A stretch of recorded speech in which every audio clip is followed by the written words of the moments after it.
Mike McGarry from the Press of Atlantic City. Follow him on Twitter at AC Press McGarry as he joins us now on the Boardwalk Honda Hotline to chat some high school football and a little bit about the Phillies news that came out this week. Mike, how you doing on this Saturday? Hey, Josh, how are you? I'm doing well, thank you. So I want to get your thoughts on the Phillies before we get to the high school football games. You know, I feel like this is an interesting week because the Phillies signed Wheeler. Then the news came out the Phillies are willing to go over to luxury tax. I know you're right about the Phillies for the Press of AC. I just kind of wanted to get your initial impressions on the week for the Phillies. Well, I think this. I mean, we all know what a problem the starting pitching rotation staff was last season, and that obviously needed to be upgraded.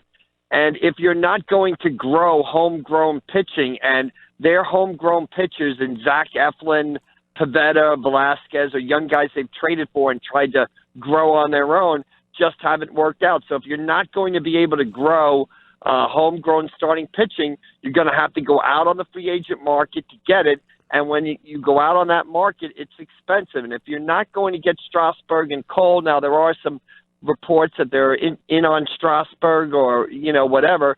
But if you're not going to get Garrett Cole or Strasburg, then Zack Wheeler is probably, one of the better options out there. And 5 years, $118 million, that's the going rate for pitchers of his caliber. And is it an upgrade over the starting pitching of last season? Absolutely. And I don't think you can get so hung up on the money, especially if the team is willing to go over the luxury tax. Also, Mike, when it comes to the money, we overlook something that everything's getting inflated. I mean, the prices for everything gets inflated in our everyday lives now. Gas, going to the store. So naturally, the price to pay a player in free agency is just going to go up too. Isn't it just a byproduct of the world we live in?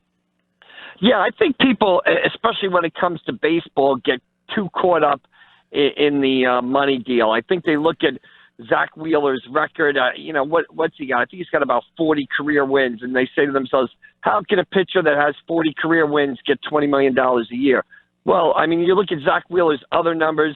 You look at his, his velocity, the stuff he has, some of his analytic stats, the percentage of hard hit balls against him.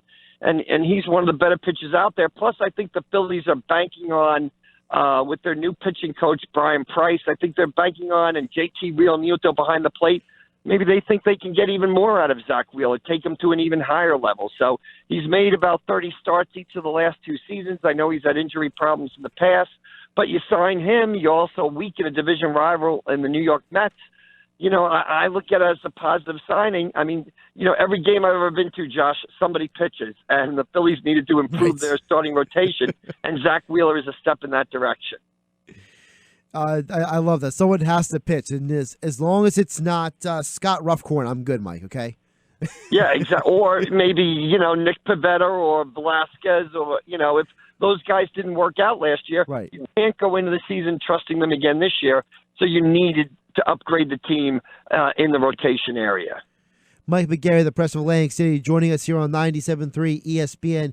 Speaking of the Press, Mike, I thought you wrote a very interesting article. We'll get to the exact matchups about that New Jersey needs a true state champion. I feel like there's a lot of connective tissue between that topic and something that you and Mike Gill were talking about a couple of weeks ago around the Thanksgiving time, which was about the elimination of the Thanksgiving Day games.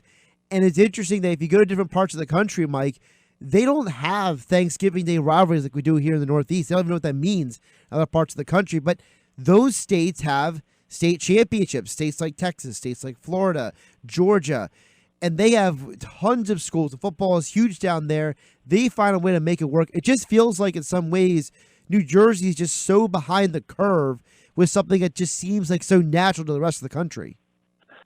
Yeah, well, we're a game away right now. You mentioned we have the regional championship games, last weekend at MetLife for teams that didn't have Thanksgiving games, this weekend at Rutgers for teams that did have Thanksgiving games. So basically these regional title games are, state semifinals, but there is no state final yet for public school groups. And I guess the point of the column that I wrote this week was, hey, these regional championship games are nice.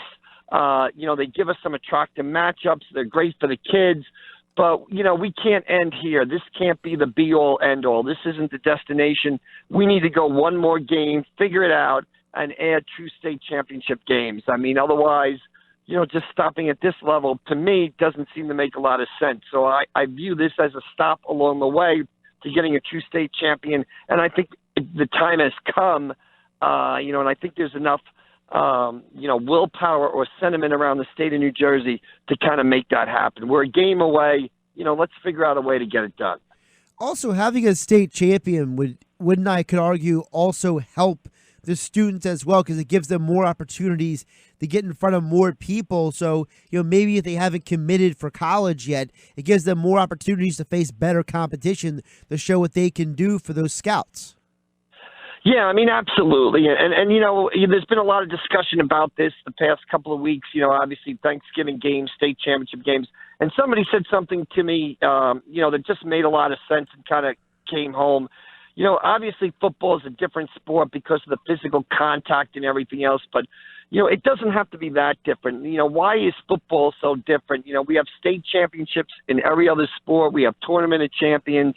I mean, let's figure out a way to get it done in football and not almost run football as sort of a separate, a separate high school sport. There's state champions in every other sport. Let's get it done in football. We're a game away from it now. Let's figure out a way, start the season earlier, figure out the Thanksgiving games and go from there. Let's talk about some of the games that are coming up this weekend. Of course, folks can hear a lot of those games here on 97.3 ESPN. Today at 4 o'clock, we'll have Shawnee versus Hamilton. Then tomorrow we'll have the doubleheader, Hillside versus Cedar Creek and St. Joe versus Holy Spirit. I wanted to start with Cedar Creek because, one of the things I think it's overlooked because a lot of times, people don't always pay attention to Cedar Creek because of where it's located. But Tim Watson has done an incredible job at Cedar Creek since the get-go with a 71-26 record. I mean, that is absolutely incredible for a program that was pretty much built from the ground up, and now they have another opportunity to put another banner up there. I think people don't give him enough credit for the job that he has done out there. Yeah, absolutely. And they've won a lot of big games out there. They got to the 2012 South Jersey final. I think they won a South Jersey title in 2015. They got back to the South Jersey final in 2016, and now they're, Central Jersey champions in 2019. So that's, 4 title game appearances in 7 years, and for a public school, that's a remarkable record and an opportunity to face an undefeated Hillside team tomorrow that's won 3 straight sectional titles, and kind of a contrast in styles. We all know about the Cedar Creek offense. They're averaging 43 points a game in their last 6 games.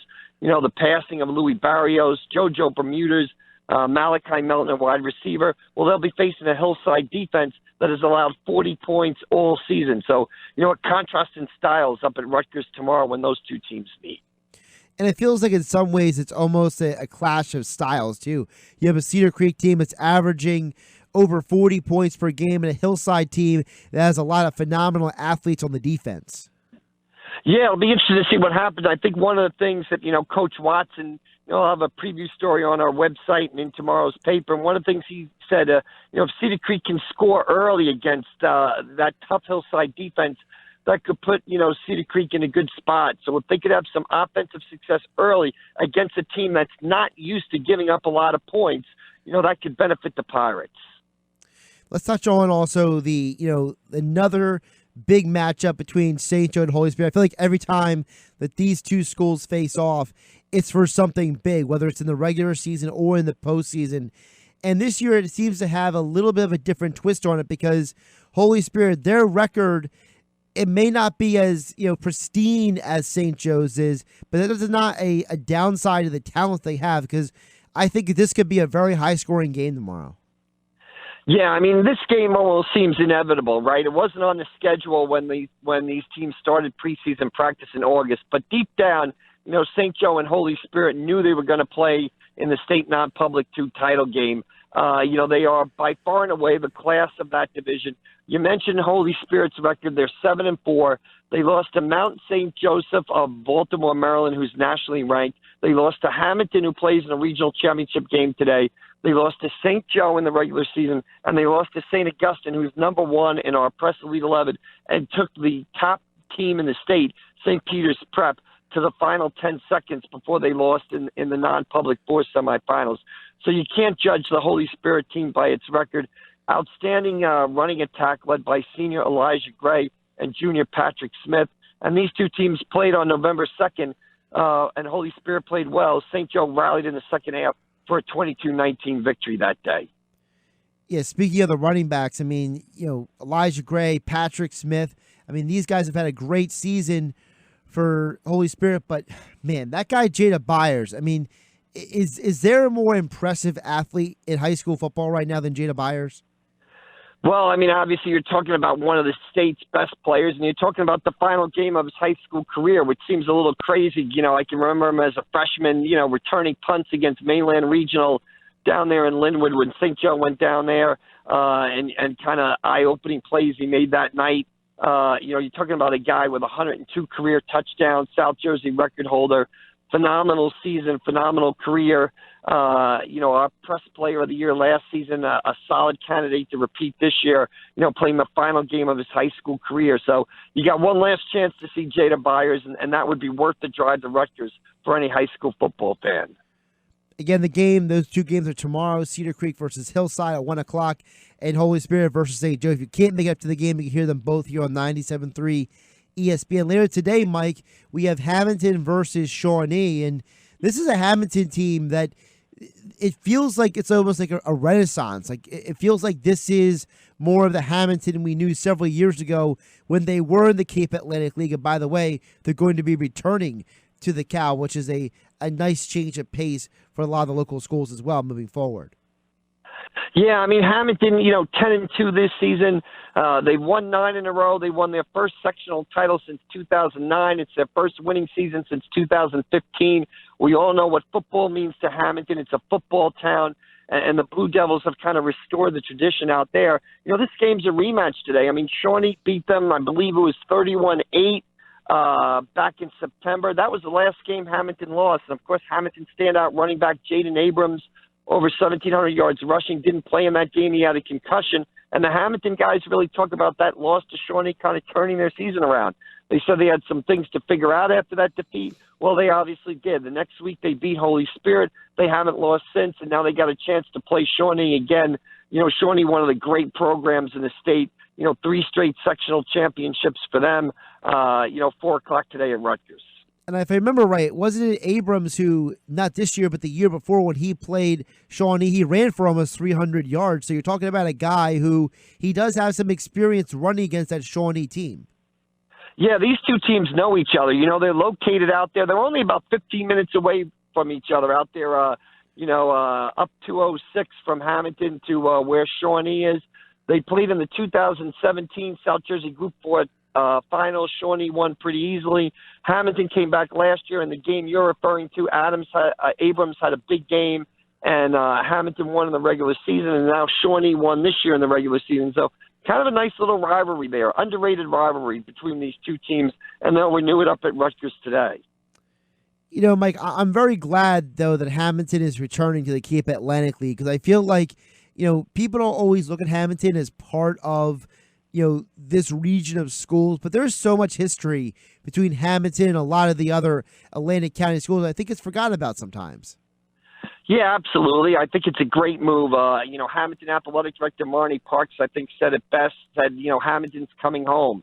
They should rejoin the Cape Atlantic League for the 2021 school year. Hey, they were one of the 5 schools that founded the league back in the 1940s or early 1950s. So, again, I just think Marnie Parks, the Hamilton AD, said it best.